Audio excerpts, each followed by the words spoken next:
2026 தேர்தல் ஆரம்பத்திலிருந்தே மக்கள் மத்தியில ஒரு மிகப்பெரிய எதிர்பார்ப்பு இருந்தது. இந்த தடவை தாவேகா தலைவர் விஜய் போட்டியிடுறதுனால 4 முனை போட்டியா இருக்குன்றதுனால யாரு ஜெயிக்க போறாங்க அப்படின்ற ஒரு எதிர்பார்ப்பு மக்கள் மத்தியில இருந்தது.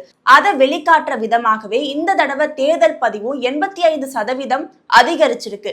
இதனால மக்கள் மத்தியில ஒரு கேள்வி, விஜயோடைய வருகையாலதான் இங்க வாக்குப்பதிவு அதிகமா இருக்கு அப்படின்னு ஒரு பக்கம் சொல்றாங்க.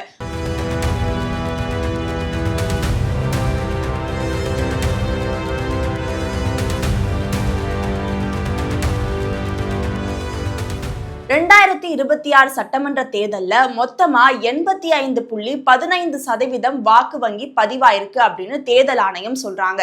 இதற்கு முன்னாடி 2011ல 78.3% வாக்குகள் தான் அதிக அளவுல பதிவாகியிருந்தது. அதாவது சுதந்திரத்திற்கு பிறகு நடந்த தேர்தலையே 2011ல நடந்த தேர்தல்ல தான் 78.3% வாக்கு வங்கி வந்தது அப்படின்னு சொல்றாங்க. அதையே இந்த தேர்தல் முறியடிச்சிருக்கு அப்படின்னே சொல்லலாம். 2021 தேர்தல் அப்ப கொரோனா காலகட்டம் அப்படின்றதுனால நிறைய பேர் ஓட்டு போட வரல. ஆனா அந்த சமயத்திலேயே 72.8% வாக்கு பதிவாகியிருந்தது.